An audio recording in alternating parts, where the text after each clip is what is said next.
Good morning. Good afternoon. Happy New Year. Welcome. 2026 started. Very exciting. We started off the new year with a lot of rain here in the West Coast. Nice cleaning. It's a beautiful sunny day right now. God preparing this new year for us.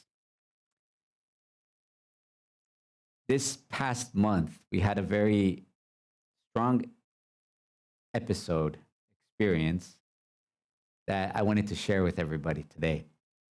One of our members in the East Coast from June 2025, I believe it was like mid June, around June, started feeling a lot of pain somewhere by I believe it was the kidney area in the back. And that started intensifying, intensifying, and intensifying. And it got to the point that in December, on December 7th, this person couldn't get out of bed. It was so bad that she couldn't move herself and get out of bed. And that morning, when she woke up, she turned her heart to God and she said, and this is translated into English, so I apologize, not a official translation, but she said, God, I am your offering. Receive in your kingdom, your paradise, all the souls of the ancestors connected to this pain, and allow us to thank you for this atonement. In the name of Messiah, who is one with Jesus Christ and Meshusama, thank you very much. Right? So in the midst of her pain, she turned to God, not only prayed, but expressed gratitude, recognizing that herself, her body, that pain was an offering to God. Right after that, even though she was still in severe pain, she managed to stand up and crawl to her altar, her home altar, and literally supporting her head and her body with all the pain, she said to God, Lord, this pain is unbearable.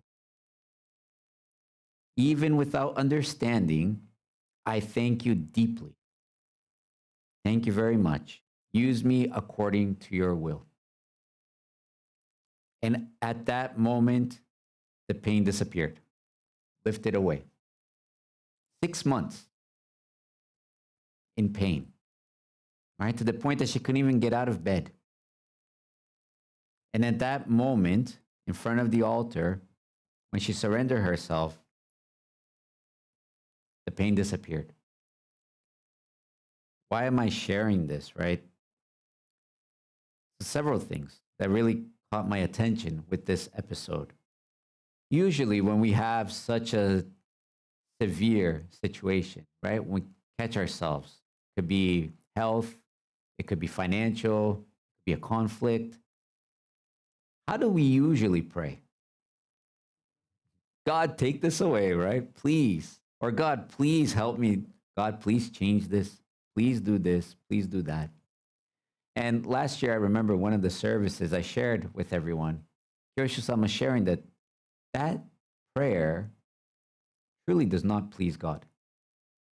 That's not prayer. We are offering ourselves gratitude to God. That's what pleases God. And if you notice in this episode, which is very interesting, she didn't hide the fact that she was in a lot of pain, right?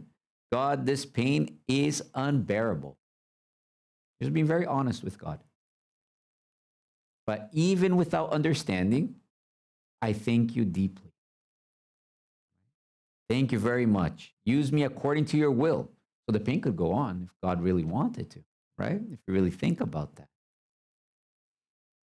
And at that moment, God received that. And instantly, the pain lifted. Now, this person works literally 10 hours a day standing. So imagine the impact of that, right? If you're 6 months working 10 hours a day standing, that's very unbearable. But to get to the point that you can't get out of bed, but for the pain to just instantly go away, I think sometimes when we think about God, right, it's very easy to put God into a little box, into our limitations, our expectations. Um, I was sharing our goals for this year. We have very big goals this year. And when I shared it to this person, they kind of laughed. And I'm like, what, you don't believe it's possible? Right? Because deep down inside, we have within us, myself included, this doubt. God really that capable? God really listening to my prayers? But if our prayers are according to God's will, there's no reason why God would not fulfill them. In today's sacred word, Masek Sama shares with us how powerless we are before God.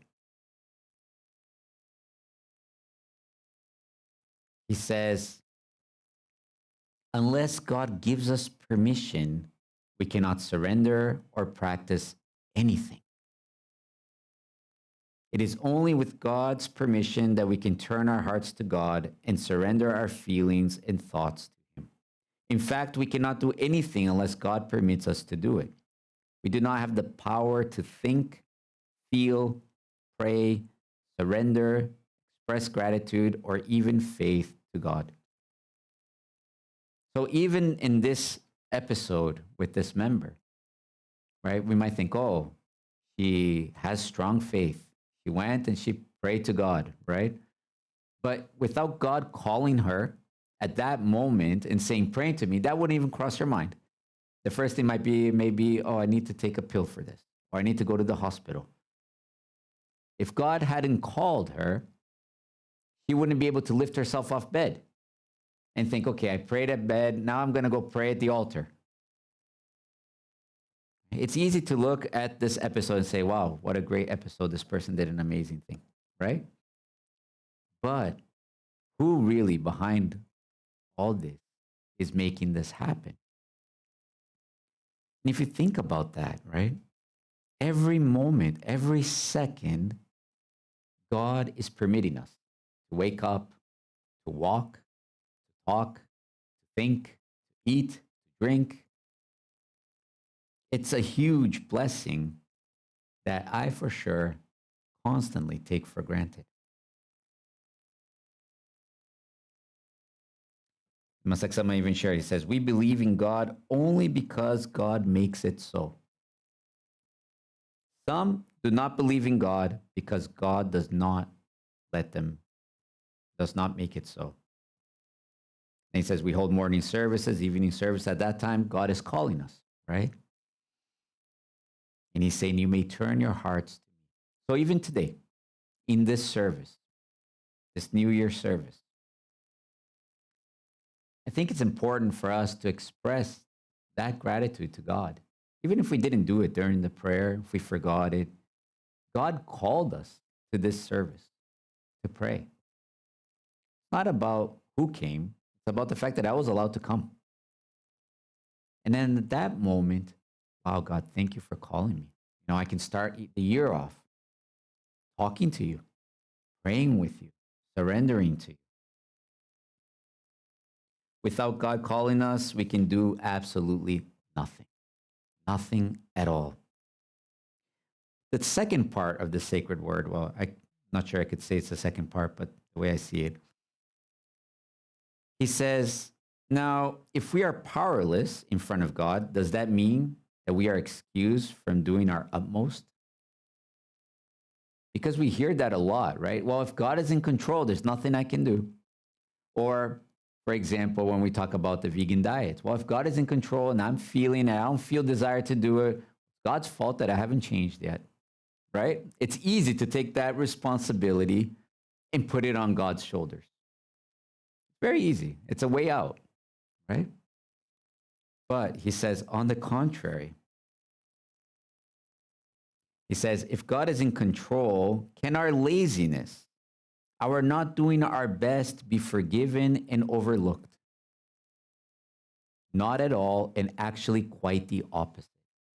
So if we don't do it, we don't strive to, to call, to answer to God, it's actually our laziness that is taking over. Our not doing our best. Oh, well, I tried 2025, I tried, but God just didn't answer that prayer. So I'm not going to do it now. I'm going to stop here. No need to go forward. Is God really going to be happy with that? It's like someone shared, he says, God works so hard within us, talking to us always and wanting to guide us in the right direction. If God is working hard, aren't we also expected to do so? It kind of reminds me of growing up, right? And I was the type of child that had to be pushed very hard to do my chores. Right? Mom would be like, hey, it's time to do your chores. I'm like, yeah, I'm going. Time to cut the grass. Yeah, I'm getting there. One day I'm going to do it, right? One summer it was so bad. I don't know if I shared this during the service, but the grass grew so much at home that literally the lawnmower would get stuck because it was just too high. So we'd have to raise the lawnmower and cut it from the top down, like very dangerous, right? Kids walking around with the lawnmower and, because it was just too high. Because like, I'm going to do it. I'm going to do it. And if you put that into the relationship with God, right? Like when we look at that parent-child relationship, parent doesn't love you any less. Parent still wants the best for you, calling on you constantly to answer to them. And you can say, well, my parents, they love me so much. They forgive me whatever I do. But is that going to be a healthy relationship between the two? No, right? It's common sense. And how about God? I believe that the more that we turn our heart to God, the more He's going to call us to do, more He's going to call us to pray, more He's going to call us to serve, more purification we might experience. The problem is not what we need to do, but how we see God in the process, how we see that relationship. And much like someone says, do not underestimate the power of God. He will renew our hearts completely and let all nations know that we are predestined to be born anew as children of God. So in the end of the sacred word, he goes and says, all we need to do is say simply yes or no, whether or not we want to serve God and take part in this great project of saving all humanity. Yes or no? Simple. Very easy. Right? Easy. Yes or no? I accept God's will or I don't accept God's will. Both are good to God. I shared that in the last service, and some people might understand, oh, then it's okay for me to say no. And I don't need to go forward and do. And I think that might have been a little miscommunicated. Yes, it's okay to say no to God. But why is it okay? It's like someone's sharing, because the minute you define which path you're going on, yes is, of course, ultimately the best. But no is the beginning of your way back to repenting. Your way back to the yes. It's not that it's no and it's game over. It's actually the start. The problem is, as he shared in Angola, and I think some of you might have seen it in Portuguese, is when we're in between. We're neither a yes nor a no. We stay in the between. Right? So for example, right now, we know very clearly that the world of Miroku is a world of a vegan diet. All humanity is going to live in that truth, Meishu-sama shared. We're here to bring that truth to humanity. Who's going to lead? We're going to wait for humanity to do it? Well, we say, well, this is wonderful, right? This is great. Meishu-sama is sharing something amazing for humanity. I believe in it. I want to live this truth. But then we go home And then in our choices, we say, well, my family might not be very pleased with this choice. And then we say, just today, I'm going to make this plate because it's pleasing to them. That's okay. You're thinking about them, right? It's okay, but it's very, very unfortunate for them and for you. Why? One, you're feeding them something that's not good for their health. In the long run, it's going to hurt them. Two, you're teaching them, hey, I believe God is sharing this, but it's okay if you don't follow it. Do this because it's pleasing to you. It makes you feel better. Choose you first above God. So to God, when God sees that, we're in between. We're in the fence. It's neither a no and it's not a yes. It's in between. That is very clear, not good. It's a hard choice, yes. But, I was talking to somebody last month. Interesting. And this person was having a very difficult time 2 months ago, maybe. Or was the last month? Was having a hard time practicing a vegan diet.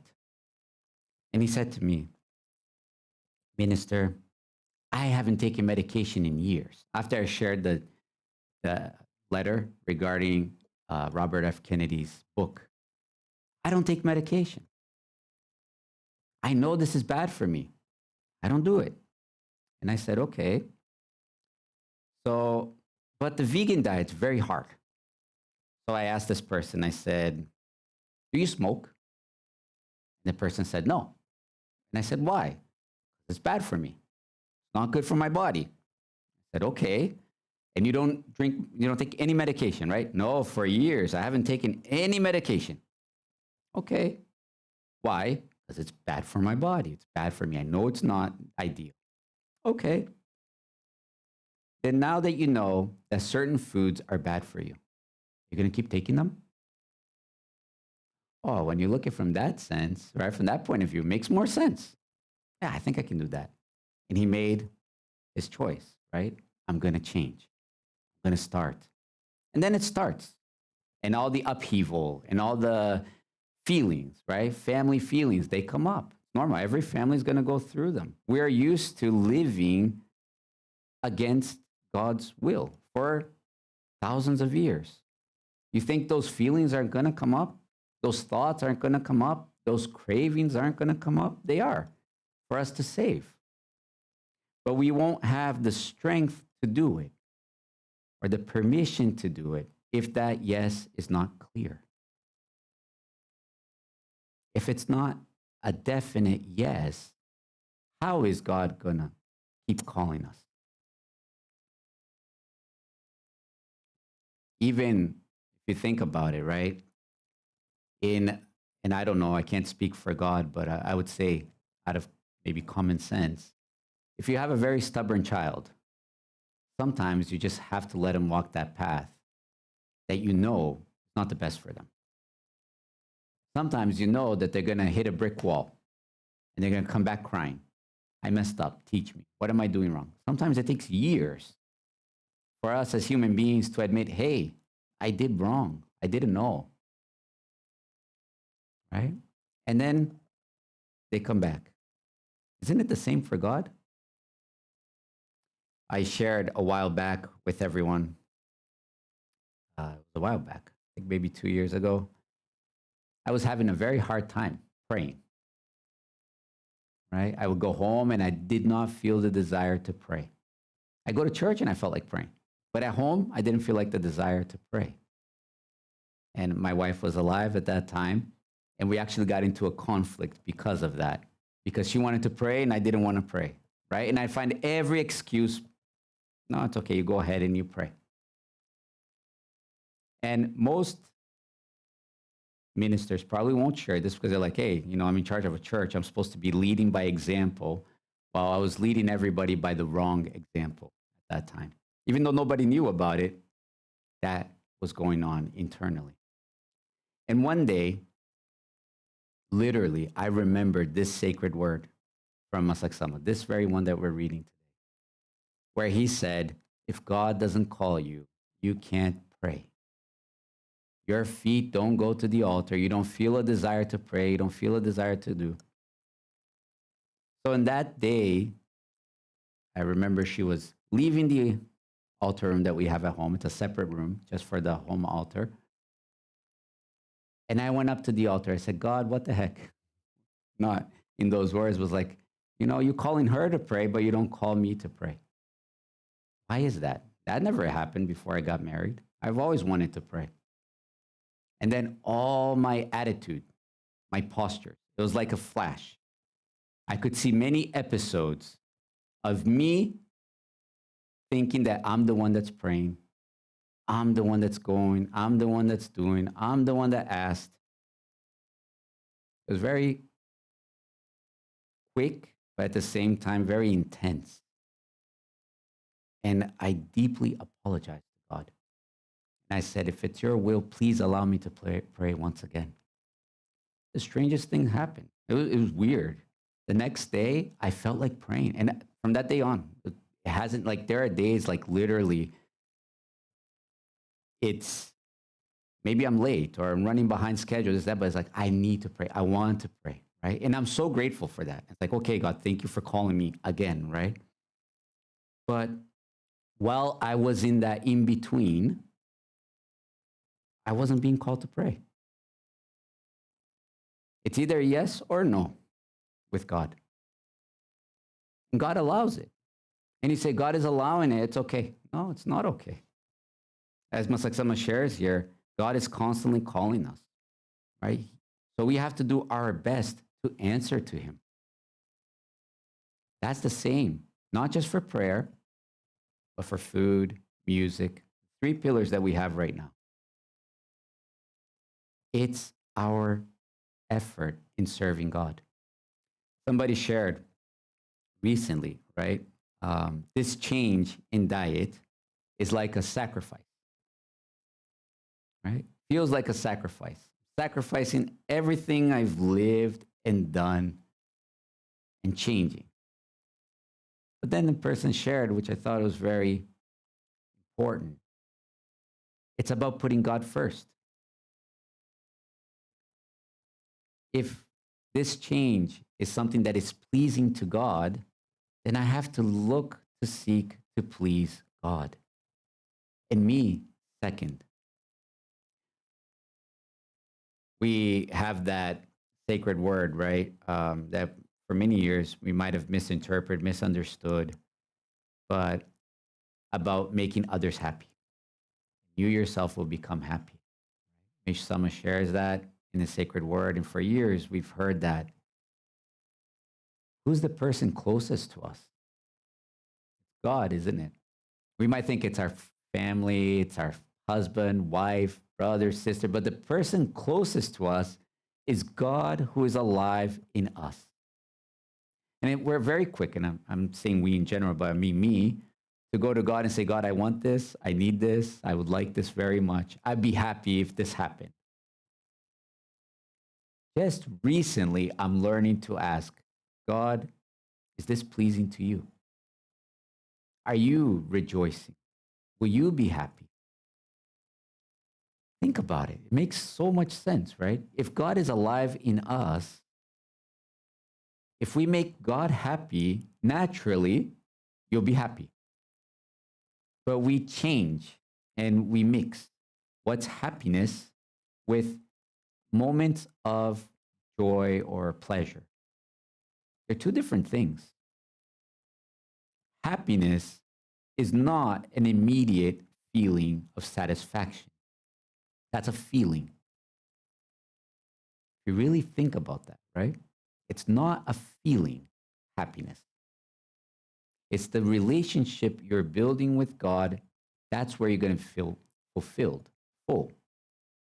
We all have this like empty hole within us that we're seeking to fill. and you can do your best. Be the best person. You can be the most hardworking person. You can be the most successful person. What happens when you attain those goals? This is true for every single, you can be the richest person, you can be the poorest person. Wealth doesn't matter here. You achieve that goal. What happens? You feel a moment of joy. You might feel exhilarated, I think is the word, right? For a couple months, maybe a couple years. What happens after that? That dies down, doesn't it? That feeling that we thought this is what's going to make me happy dies out. And then it's like, now what? What do I do to fill that up again? Maybe I need a bigger goal. It's endless. And you're never happy. You have moments of joy, but not happy. And why is that? If you really stop to think about it, happiness was not designed by God for us to have a feeling. Happiness was designed by God for us to experience His happiness. That's what He wants to share with us. That's why I say they're two completely different things. When Meishu Sama had his brain hemorrhage, we know from the episodes that Kyo-sama, Saksama have been sharing, and even from Meishu Sama's records, right? He was in extreme pain. Extreme pain. Yet he cried out of joy. He was feeling a joy so inexplicable that he and Nidai-sama, his wife, cried together out of joy. He was in pain. How does that happen, right? It's contradictory. You have these two things going on at the same time. Extreme pain and extreme joy. But the joy was so big that it overtook Meishu Sama. And Masaaki Sama shares, right? That joy that Meishu Sama experienced was God's joy, God's happiness. What God has been wanting and seeking for Meishu Sama and for humanity all along finally took place. That's huge. That's why no matter how hard we work, and I'm not saying we don't have to work hard. Masaaki Sama himself is saying here we have to work very hard. But I'm saying we have to align our goals with God's goals. God already determined what He wants from us, but He gave us the free will if we want to accept it or not. That's the yes or no. Do I want to receive God's goals that He has for me? Do I want to receive that happiness that He already prepared for me, like Meishu Sama did? Do I want to live in that joy, that prosperity, that pureness that God has already prepared for me? Today in the opening prayer, I don't know if you noticed, but in Kyo-sama's opening prayer, it says, we are already pure. We were made pure. We were made pure, but are we living in accordance with that? It's contradictory, right?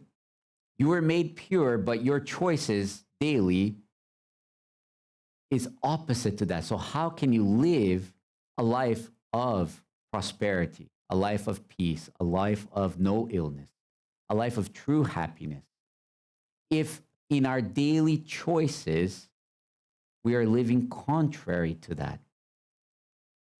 It doesn't make sense. It's illogical. God allows us to have reason to be able to see that, to turn our hearts to Him. That happiness is already prepared.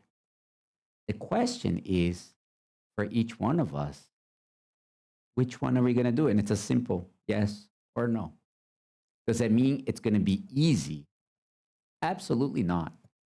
As we were talking before the service, life is not about being easy. If it was easy, there's no challenge. There's no challenge, there's no joy. You can't grow, you can't overcome. You just have everything handed to you. You don't know why of things. You don't grow. There's nothing there. So, yes, it's going to be challenging. But as Masek shared in Brazil, at the meeting I was in, he said something amazing.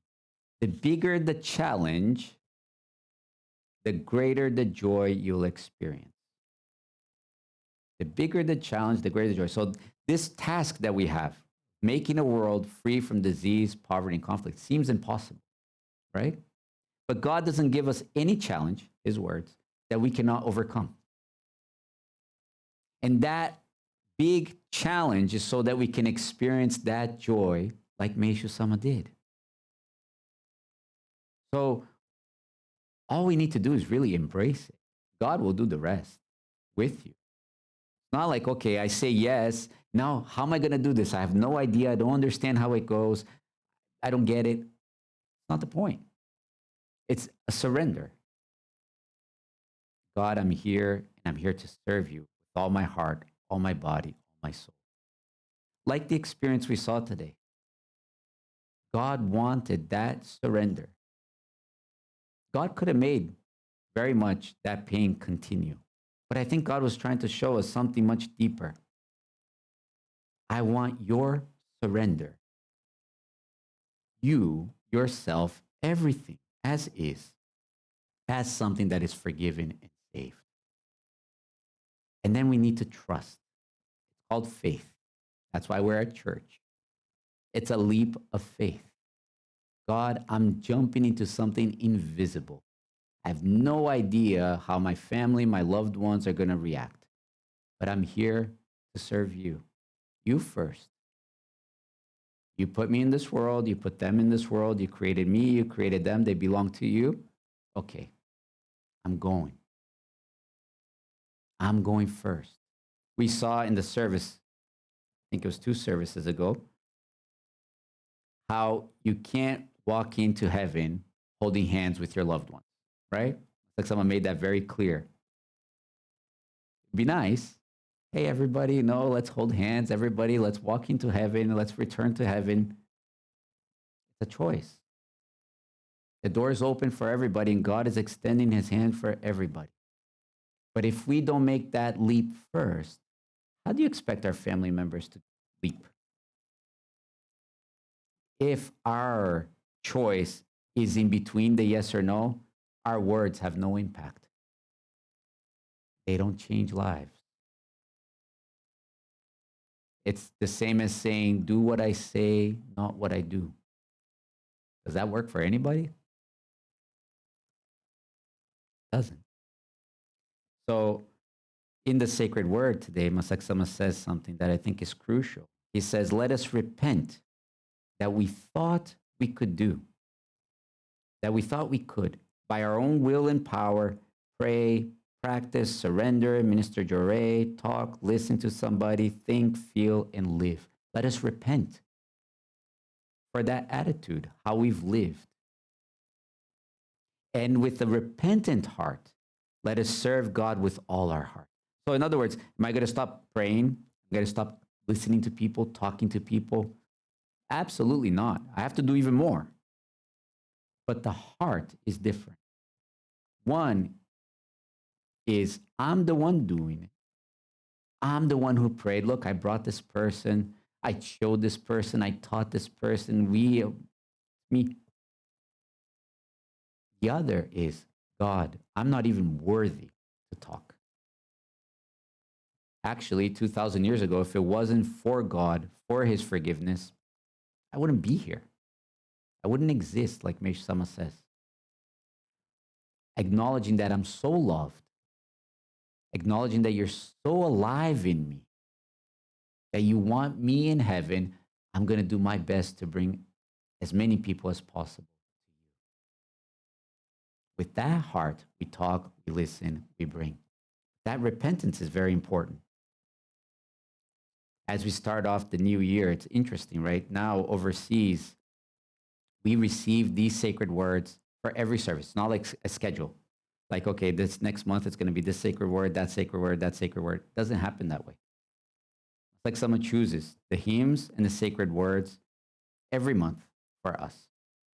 And this is the message he's giving us for this new year.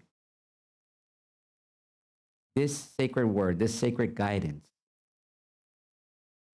to wake up and repent, to make our choice, yes or no.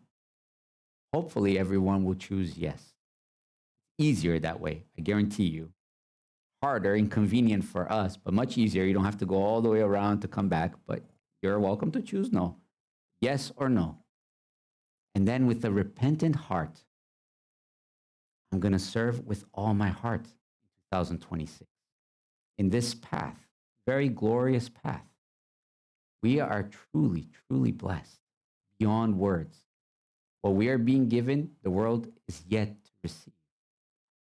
So, with that gratitude in our hearts, I like to, with all of you, in this soning, as Masak Sama says, with that repentant heart, let us serve God with all our heart and strength through the name most powerful and holy, through the name of Messiah. I look forward to serving with you this year.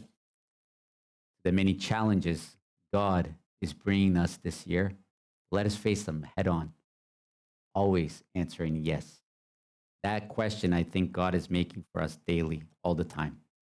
Choose. Is it a yes or a no? Is it my way or your way? Sounds good? Can we do that? Thank you so much.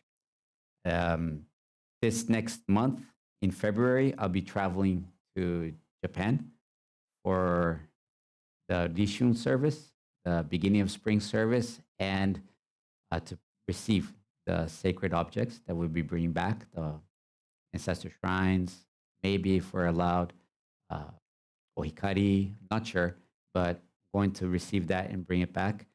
And Marcia will be coming here in February to officiate the service, so I count on your support, both in the East Coast and here for that service. We also have like some pilgrimage, missionary trip to Korea happening. And we have the International Youth Conference happening in Angola in the middle of the year. So you can program for that as well. I don't have the dates, but you can program for that. If you're interested, reach out. We can start that activity. With this in mind, I'd like to remind everybody we have a very important campaign this year to fulfill these goals, these objectives, 1+1 that I announced last service. So every service, we're asking during the month, let's have one person in mind, one person that we can bring to church, that we can bring to the service to receive the sacred word. And I'd like for you guys to let us know so that we can pray with you, right? If 2 people are praying, it's much better than 1 person praying, right? So with that objective, we are looking to bring at least 1 person new per month. If everybody does that, who knows how many lives can be transformed in 2026. So I count on your support. Let us know those names, and we'll be praying for that as the day unfolds, as the year unfolds. Okay? Thank you so much. May all honor, may all glory be returned to God always.